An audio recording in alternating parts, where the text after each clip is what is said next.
my fellow Toastmasters and wonderful guests, I live at an amazing time in history. Of that, I have no doubt. Every time I watch the news or surf the internet, amazing events are occurring all over the world. And all of this information is available at my fingertips, contained in a small metal box that can answer to the sound of my voice. Amazing. Today, I'd like to talk to you about a concept known as the singularity. Physics and math defines a singularity as a point at which a measured variable reaches an unmeasurable or infinite value. This is still pretty abstract, right? More specifically, I'm interested in the technological singularity. The author and inventor Ray Kurzweil, in his book, The Singularity is Near, defines it as a future period during which the pace of technological innovation will be so exponentially rapid, its impact so deep, that human life everywhere will be irreversibly transformed. Wow. Sounds pretty futuristic and out of this world, but still kind of vague. Today, I'd like to talk about, from that statement, two concepts. The first is the idea of this rapid exponential change, and the second is this transformation that Kurzweil is talking about. I'll start with the exponential change. When something is increasing or decreasing, at first it's unnoticeable. But after a while, it increases so much or decreases so much that it's really hard to truly comprehend. Let me use an example to better illustrate this. And this is a brain teaser. Some of you might remember it from your grade school. In a 100-meter race, and listen carefully, in a 100-meter race between Usain Bolt, the Olympic gold medalist in the 100-meter dash, and a turtle, who would win if Usain Bolt could only advance halfway to the finish line at a time, but the turtle was free to move at its own leisurely pace? Anybody? Turtle. The turtle would win, because Usain Bolt, no matter how fast he ran, and he would start out running fast, it would get to a point where he couldn't move at all. And we wouldn't be able to perceive him anyway because of the physical limitations of his body and our own physical limitations. All of us, we would have to undergo major transformation just to continue the race and just to be able to observe it. All right, let's have some more fun. I'll give you a personal example from my own life to illustrate this exponential change. When I was growing up, I loved listening to music. And because this was the 1970s and early 80s, I listened to music on these things: record albums, LPs. And I listened to them on a record player. If anybody knows the record player, does anybody see a record player before? The record player was invented in 1877.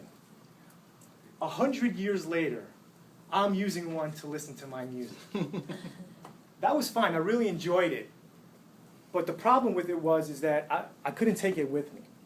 And let me explain. As a teenager, I loved to go on long bicycle rides to the beach. So what I did was I would record all my LP music on these audio cassettes. And I would listen to them on a portable tape player, the Sony Walkman. That was invented in 1979, but I didn't get one until 1983. It wasn't until 1990 that I got a compact disc player. Now I started buying all my music on these CDs. And I would play them on this portable CD player. Anybody remember this?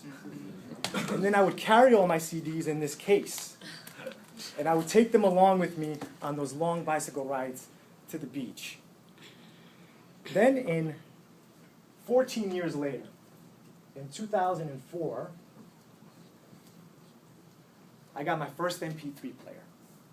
Now I could take all my music, shrink it down, digitize it, and take it with me wherever I went. The problem with the first MP3 players is because they were hard drives, if I took them jogging, they would skip and break down.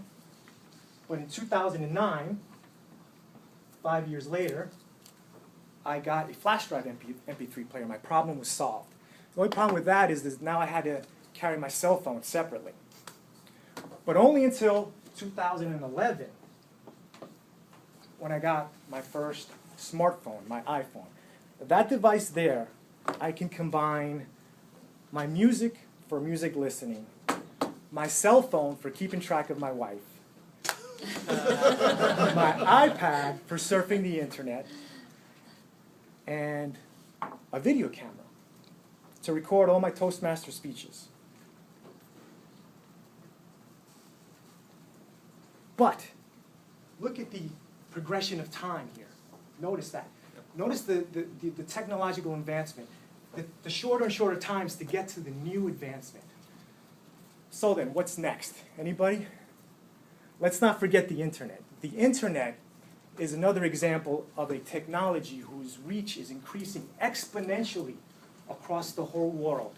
More and more people all over the world are using the internet to communicate with each other, to share and access new information, and to effect change, personal change, change in their society, change in their government, meaningful change that directly impacts their lives and that of those around them. A great example of this is the events in the Middle East of the last 3 years, also known as the Arab Spring.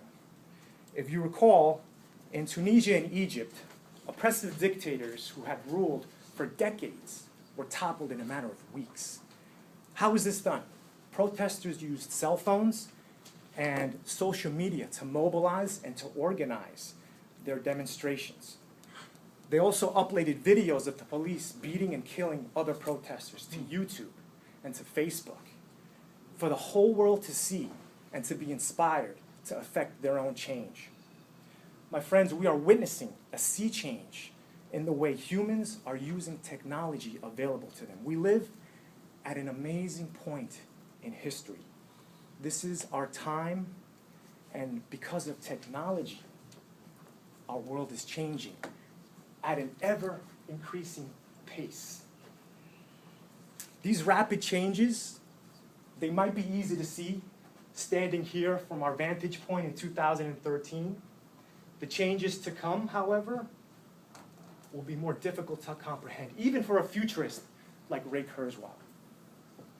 The most important thing to take away from today is that although these changes are happening rapidly, they might be dangerous.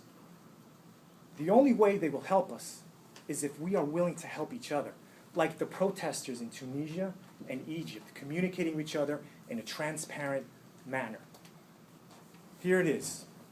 If you are unsatisfied with the world, its poverty and injustice, keep yourselves informed. Let your voice be heard. Take a stand.